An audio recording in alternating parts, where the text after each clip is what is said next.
Hi guys, so the other night I watched Rec 4 Apocolypse for the second time, but the first time that I've watched it sober and coherent. The other time I saw it a couple of years back, all I can remember from that viewing is the fact that most of the film takes place on a ship and there are a lot of people going "ah" with blood dripping down their chins, but this time I knew that I was going to be in a much better frame of mind to watch the movie and I'd be able to remember the story for the review. So before we get to the ship in this, we have a little prologue where we see Angela from Rec 1 and 2 escaping that apartment block. I would have presumed at the end of Rec 2 that she could just escape it by herself, but no. Turns out some more SWAT guys have to go in and help her on her way. There's a little skirmish with some of the same zombies from Rec 1. That just tickles me pink that some of those guys are still alive. No one shot them in the head, even by Rec 4. So we've got the fireman guy and the old Spanish guy with the sweater. They come back for one more little tussle, and I think they're both dead this time, finally, maybe.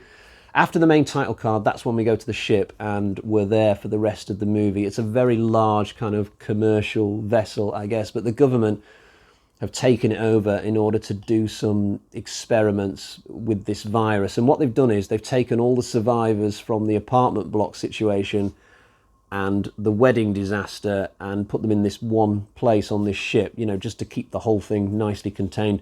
That's not a lot of survivors, by the way. That's 3 people from the apartment then and one old woman from the wedding.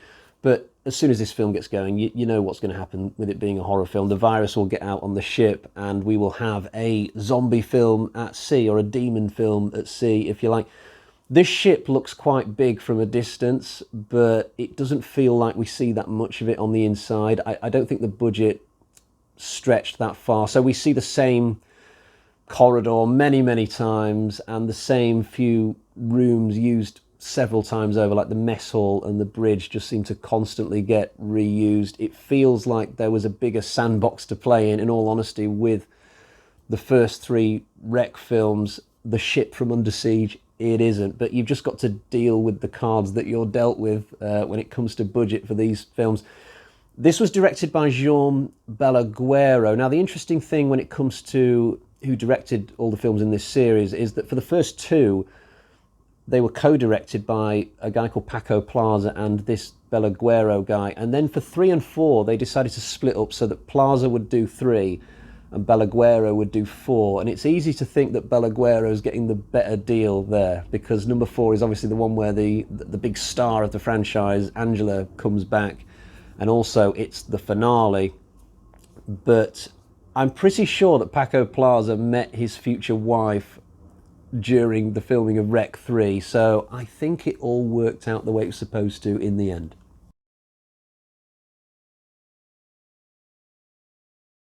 At the end of Rec 3, it's a shame that one or both of the main characters didn't survive so they could go through to Rec 4. If both bride and groom had survived for Rec 4, there could have been loads of honeymoon jokes on the ship, and that would have been really cool. But sadly, as it is, the only survivor that Rec 3 can contribute to this one is an old woman who I barely remember even being in Rec 3, but I presume that she was in it. Otherwise, why choose a really old, decrepit woman to be in Rec 4? Because she doesn't survive very long in this. There will be spoilers today, by the way. So Angela, of all the survivors, is very much the star of the show. She's no longer possessed as she was at the end of Rec 2. So it turns out that as they were leaving the apartment block, whatever was inside Angela passed to one of the SWAT guys, because I guess the demonic entity would have thought that all the focus from the government would be on Angela rather than the SWAT guys, given that Angela has been in that apartment all through Rec 1 and 2, whereas the SWAT guy has only just gone in there for a couple of minutes. So we get a proper Angela for Rec 4, though, which is definitely my preferred way to go about things.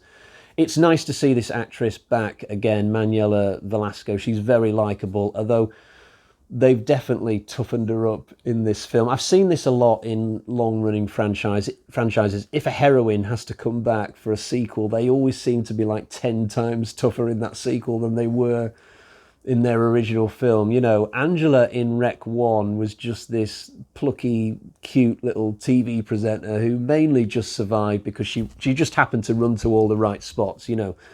But in this film, suddenly she's really tough. She's like one of the Marines almost. She's been Ellen Ripley'd to a sense.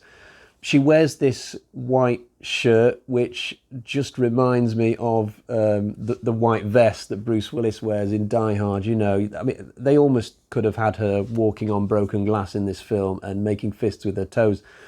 Why didn't they just go the whole hog, actually, and have her jump off the side of a ship with a fire hose wrapped around her and explosions going off above her head? They don't go that far because they didn't have the budget to do stuff like that. But yeah, Angela is many, many times tougher in this film than I think she was when she was in Rec 1. It's a total surprise to me, by the way, who makes it to the finale of this with her. So there's this fattish, bearded guy who I guess he's like someone who works on the bridge of the ship and just keeps an eye on the security monitors. He's like a little IT geek. And the minute that I saw this character, I thought to myself, yep, zombie food. This guy's not going to last 5 minutes. He just pervs on women on these monitors and spends all of his time eating chocolate bars, like chocolate bar after chocolate bar. He's like Joey from Friday the 13th Part 5. I would not have bet $1 on this guy making it past even 2 scenes. And yet somehow he gets all the way to the end. I guess this is one of Rec 4's ways of surprising you, but yeah, it's a little bit odd. But I certainly don't see any romance happening between Angela and Beardo after this film is finished. Although I guess Angela will be happy to just be alive and kicking after everything she's gone through in this series. And yeah, she can probably cope with not having a bloke for a while, I imagine.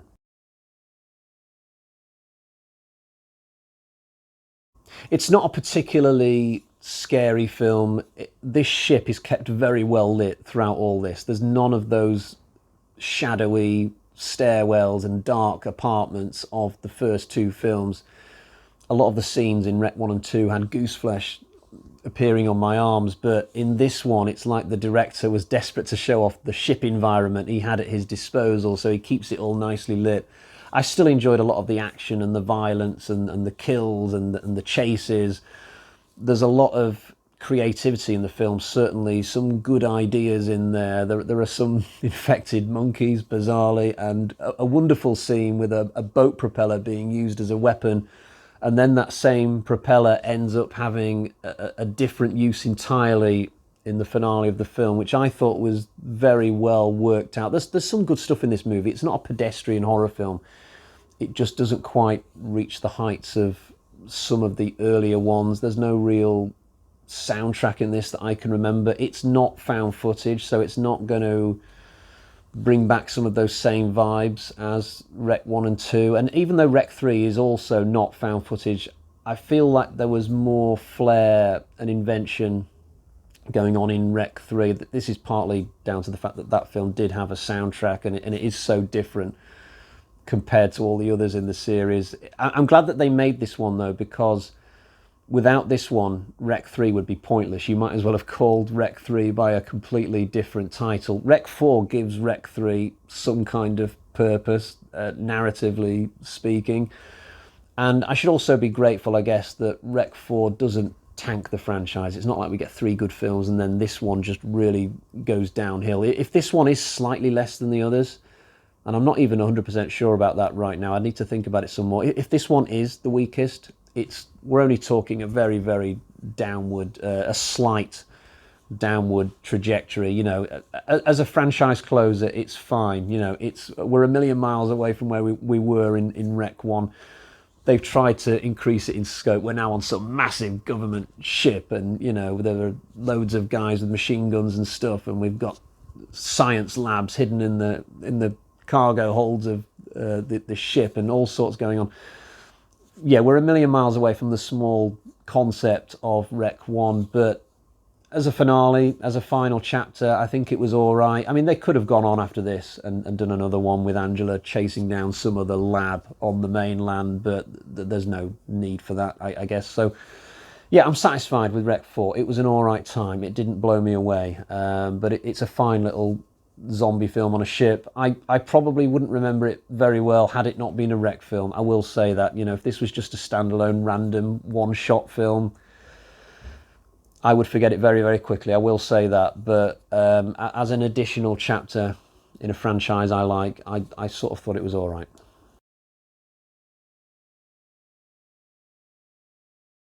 So we've reached that time again where I show you the version of the film that I've got. Here is my Blu-ray copy of Rec for Apocalypse. This is the only one that I've actually got on Blu-ray. The first three I've only got on DVD. It took me a while, though, to add Rec 4 to my collection. And by the time that I did, I had moved into the Blu-ray purchasing part of my life, I guess. If you see that picture of Angela there, look how stern she looks. Totally different from the picture on the front of the Rec 1 box, which I believe is just Angela looking like really frightened and scared. So yeah, total transition in the character. There is a documentary on this disc. It's like a making of. I don't know if it's in English or Spanish, actually, but I've not seen it either way. Right, let's get to the bag of terror and find out what sort of score I'm going to give this film.